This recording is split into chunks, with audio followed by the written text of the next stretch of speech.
Casey's Audio Vault. Tyler and Dave from Theory of a Deadman, January 31st, 2012. Welcome to the Power Drive, just barely past 2 o'clock, and the show has started with a couple guests. Theory of a Deadman, how's it going? What's up? Good. You roll into the city today, yesterday? This morning. This morning. What were you guys discussing just as you were walking in? You saw you were hanging with the ladies last night? Oh, yeah, we're hanging out with some very respectable women. In Regina? We were In talking Regina. about Okay, yeah, you busted me. Yes. Regina. Yeah, so you know you're lying already when Yeah. you said respectable. There was some ginger there.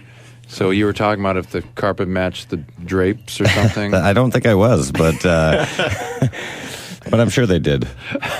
So this is at the bar? Did you invite them back to the bus? I went to some karaoke bar last night. I figured it was the only way I could ditch them. Otherwise, they would just hang around all night. So I'm like, let's go to the bar, and that way I can ditch when I need to. But it was fun. There was a bunch of people doing karaoke.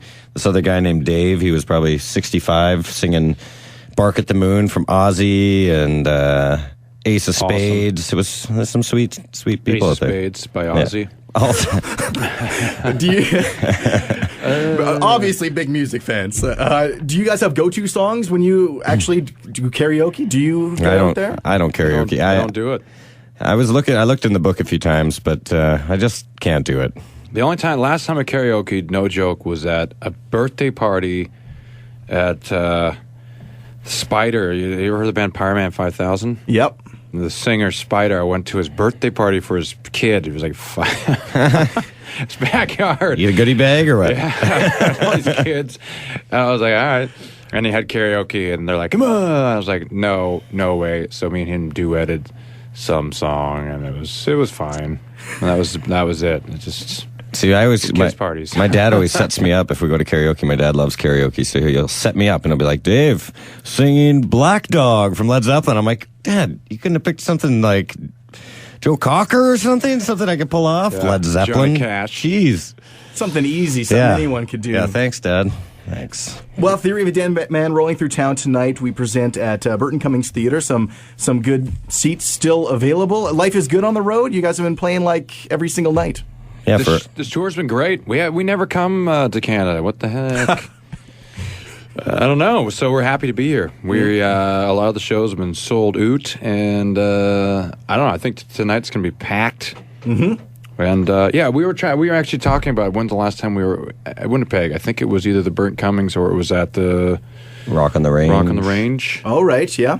I think Has we it did been that long? Holy crap. Yeah. For the first Rock on the Range, yeah. Because the last time we came to your station, it was at the old... Right, in the dingy basement. dungeon. Yeah. Which we did some acoustic things there. Yep, yeah, a few couple of times them, I over the think, years. We got some good Theory memories in that building. Hey man, Winnipeg. This is the station's been with us since the beginning. It's been a decade. And now we bring a little piece of Winnipeg everywhere we go. With Joe Dandinoe. You still treating him like the new guy? Yeah. He always will be. That's the only That's right. problem. Until there's a newer guy, but I don't know who that, we have to, I guess, Dean's out. Dean's like 60. Dean didn't show up for the interview, so he's out. Yeah. Joe was pretty pumped when the Jets came back. Right. We were pretty excited for him. He was pretty pumped. And then, of course, it was the, I don't know if I should have mentioned this or not, but the Grey Cup last year, it was Joe was the only Winnipegger against the BC boys. Did he bet? Was there a wager going? We were in the UK, so it was really strange. Unfortunately, it was the time difference and stuff. I was like getting text messages at weird hours about the score and stuff like that. Yeah, we didn't watch it. We just Dean just told me, the BC Lions won. I was like, they won what? Yeah. I was like, oh, sweet. I think there might have been more wagering had we been able to something. watch the game on TV or something like that, but we couldn't even get it. Yeah. Can you even get CFL games when you're in the States at all? Or? Sometimes we can get them on our satellite, but it's like probably the Grey Cup would be the only game you'd be able to get. Yeah, we have the NHL package course on our bus. That's a must. But in Europe, we don't. We're kind of... we have internet. I get the NHL package on my computer, so I'll just I was watching Canuck games at 6 a.m. Somewhere in London, 6 a.m. in my bunk. Yeah. And you're headed back to Europe? I guess you got another tour planned, and then you just announced another North American stretch of dates? It's nonstop. We tell them to stop, and they're like, great, another tour. You got it. Like, no, we said stop. The Stop Tour, awesome. We're like, oh, yeah. I think we need to tour. That's sort of the nature of this business now. I think that the live show experience is the one thing people can't steal on in the internet. So I think you just got to keep touring and playing for the fans that come out to the show.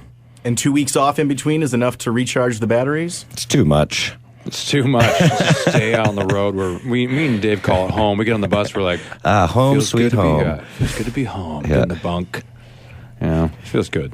It's Are nice. you do it up big for Valentine's Day? Do you have ladies at home? Do you need to make up for you being on the road every day? I don't think so. I got a lady at home, but she's, we're at the point now in our relationship where we hate each other. So yeah, she's got multiple boyfriends. That's how I know too. she's the one. So probably send some flowers or something. We'll be home for Valentine's Day. I think We will. We're never home for Valentine's Day. Maybe I'll do something nicer. So maybe the pressure would be on. Maybe this year. flowers and dinner. Maybe buy one of those EPT pregnancy tests. That's always a good Valentine's Day present. Do you have any new Theory of a Deadman merch? Always, yeah. Yeah? It's always recycled every tour. We try to get something new in there. I guess that would be a lazy Valentine's Day gift, though. Here's another Theory. Here's some that's a Theory great merch. idea. I had to pay full price for it, baby. 4/5 commish for you. So this tour, you're busy for the rest of this year. Are you gonna slow down in 2013, or are you gonna continue the cycle of a new record every 3 years? I don't know. The problem is the touring. That's why it takes so long for us to do a record. It has nothing to do with the material. It's just you seem to stay on the road for 2 years, and it takes us a year to write and then record it and get it back out again. But we slowly, are expanding Theory, because now they just added 2 Russia shows onto this European tour. We've never played Russia in 10 years, so we're pretty pumped to go there and get some Russian wives, multiples, bring it back to America, and they can dump us once they get their green card. I'm excited about never coming back again, probably, after the... I'm pretty sure the shows are fake, and it's like the mob, and we're going to be murdered or something. They can take our bus, all our stuff. Bring it on. Held for ransom in Russia. Yeah, awesome. Well, the new single, Theory of a Deadman's Hurricane, any story behind that? We want to play it for you right now. This is actually, ironically, one of the... everything we write is always like brand new material. This is one of the only songs we've ever had that has been an old song that we rehashed. I remember jamming this song with Dave, I think maybe for the last record or 2 records ago. I remember jamming it somewhere. You were playing drums, and then we were just playing the chorus. And then for some reason, we just forgot about it. And then years later, I'm like, dude, remember that song? Hurricane or something? I don't know. And it's like, yeah, so we finished it. And just came back. It came back. Do you have like a hard drive filled with ideas? No, not really. Like I said, we don't really have a lot of stuff just floating around. It pretty much all gets tracked, and our label, smartly enough, on this one, they released every single B-side they've ever written. Like right out of the gate. Yeah, out of the gate. So now it's like, hey, do you guys have any other songs up your sleeves? We're like, no. They're like, oh, well, that's a problem. We're like, well, you guys released 8 extra tracks on the new record or something. Yeah. So, You have a clean slate. You can move forward from here. yeah, that's going to be awesome. Well, Power 97 presents Theory of a Deadman tonight, Burton Cummings Theater. Tickets, a few still available, Ticketmaster.ca. Thank you guys for showing up. Our pleasure. Thank you. All the interviews you want on iTunes and at power97.com. Casey's Audio Vault. Casey Norman is Power 97's music director and can be heard every weekday from 2 till 6 in Winnipeg, Manitoba, Canada. Power 97 is Winnipeg's best rock.